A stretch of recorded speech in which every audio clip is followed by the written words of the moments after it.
Hi everyone, my name is Ali Eck. I am an FGCU alum with a degree in marketing, and I'm the owner of Grazing House. I am sharing the 5-step method to assembling charcuterie boards. Step 1, let's get out our cheese board. In this step, you want to get out any non-food items like these jars, honey, fig jam. They elevate the flavors of the cheeses, they complement the flavors of the cheeses.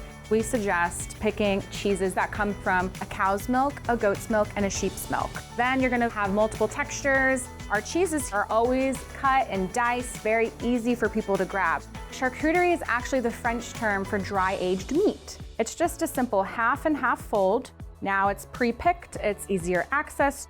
Today we're gonna be using these gorgeous green grapes, Castelvetrano Italian olives, and then the complement to them are these little cornichons. The platter is going to start getting filled in. I highly suggest putting some almonds. Within step number 4 is painting with berries. It's the layers. You can see I'm simply plating food on top of food.